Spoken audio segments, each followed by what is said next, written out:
नमस्कार, मैं हूं संजय सिंह महान और आप देख रहे हैं यूपी ताजा न्यूज। बिहार विधानसभा चुनाव 2025 की उल्टी गिनती शुरू हो चुकी है और इस बार भी बिहार की सियासत में परिवारवाद का मुद्दा गर्म है। जनसुराज के नेता प्रशांत किशोर का दावा है कि पिछले 30 सालों में बिहार की राजनीति सिर्फ 1200 से 1250 परिवारों के इर्द गिर्द घूम रही है और अब 2025 के चुनाव में 16 से ज्यादा नेताओं के बेटे बेटियां सियासी मैदान उतरने को तैयार हैं। तो आइए आज हम बात करते हैं कौन कौन से नेता अपने बच्चों को लॉन्च करने की तैयारी में हैं और क्यों बिहार की राजनीति में परिवारवाद का किनारा करना इतना मुश्किल है। चलिए शुरू करते हैं।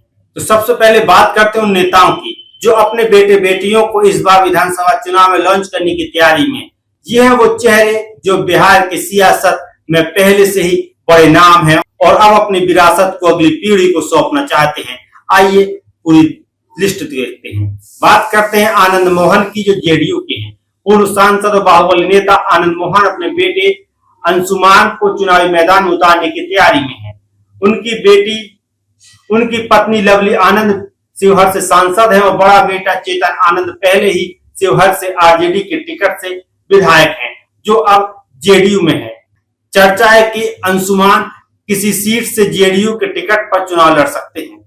वहीं बात करते हैं पप्पू यादव जो निर्दलीय सांसद हैं। पूर्णिया से सांसद पप्पू यादव अपने बेटे सार्थक रंजन को सियासत में लॉन्च करने की तैयारी में है। सार्थक क्रिकेटर हैं और पूर्णिया की किसी भी सीट से कांग्रेस के टिकट पर दावेदारी कर सकते हैं। उनकी मां रंजीता रंजन कांग्रेस से राज्यसभा सांसद हैं। अब बात करते हैं रामकृपाल यादव की जो भारतीय जनता पार्टी के हैं। पूर्व केंद्रीय मंत्री रामकृपाल यादव अपने बेटे अभिमन्यु यादव के लिए फतुहा सीट से टिकट चाहते हैं। टीम अभिमन्यु के जरिए फतुहा में सक्रिय है। बात करते हैं मदन मोहन झा की जो कांग्रेस के हैं। पूर्व प्रदेश अध्यक्ष और विधान परिषद सदस्य मदन मोहन झा अपने बेटे माधव झा को दरभंगा या मधुबनी से टिकट दिलाने की कोशिश कर रहे हैं।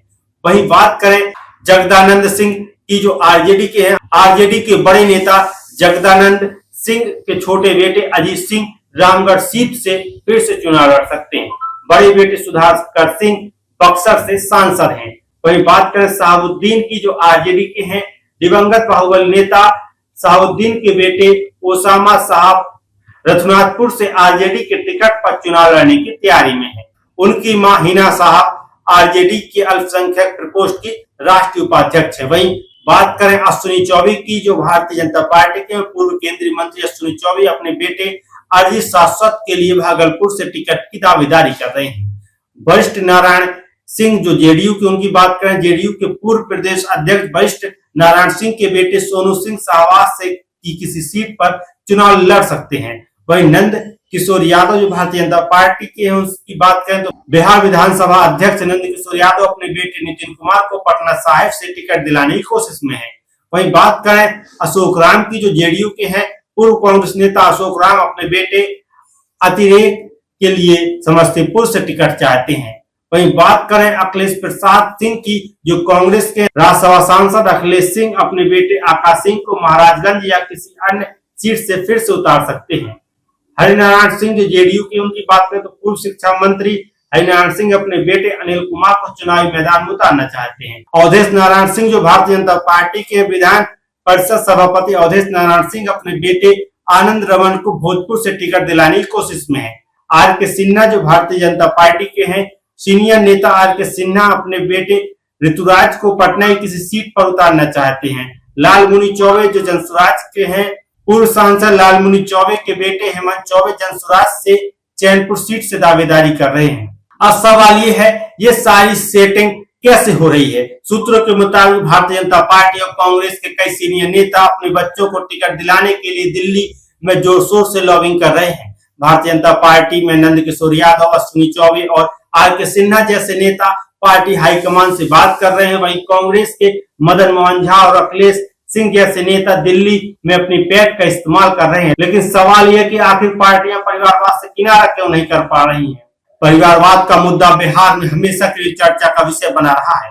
सीनियर जर्नलिस्ट प्रवीण बागी कहते हैं कि परिवारवाद कोई नया मुद्दा नहीं है क्योंकि वोटर ही इन्हें चुनते हैं। लेकिन दूसरी ओर ओम प्रकाश अस्कर का कहना है कि भारतीय जनता पार्टी और कम्युनिस्ट पार्टियों को छोड़कर बाकी दलों में कार्यकर्ताओं की कमी है। इस वजह से पार्टियां बड़े परिवारों पर निर्भर रहती हैं। इस बार बिहार में परिवारवाद के साथ साथ दामादवाद भी चर्चा में है। नीतीश कुमार की सरकार में तेजस्वी यादव ने तंज कसते हुए कहा कि सरकार को जमाई आयोग बना देना चाहिए। उदाहरण के तौर पर चिराग पासवान के बहनोई को आयोग में जगह, जीतन राम मांझी के दामाद को भी पद और जेडीयू के नेता संजय झा की बेटियों को सुप्रीम कोर्ट में पैनल काउंसिल बनाया गया है। अब सवाल ये है, क्या बिहार की जनता परिवारवाद को स्वीकार कर चुकी है या फिर प्रशांत किशोर की जन स्वराज पार्टी इस बार कोई नया समीकरण बनाएगी? बिहार की सियासत में नीतीश कुमार और तेजस्वी यादव के बीच कांटे की टक्कर होने वाली है, लेकिन परिवारवाद का ये मुद्दा क्या वोटरों को प्रभावित करेगा, ये देखना दिलचस्प होगा। तो दोस्तों, ये थी बिहार विधानसभा चुनाव 2025 की ताजा तस्वीर। आप क्या सोचते हैं? क्या परिवारवाद बिहार की सियासत का अटूट हिस्सा बन चुका है या फिर इस बार कोई नया दांव होगा? अपनी राय हमें कमेंट सेक्शन में जरूर बताइए। फिलहाल के लिए इस वीडियो में इतना ही। मैं संजय सिंह महान आपसे फिर मिलूंगा एक और नई विस्तृत रिपोर्ट के साथ।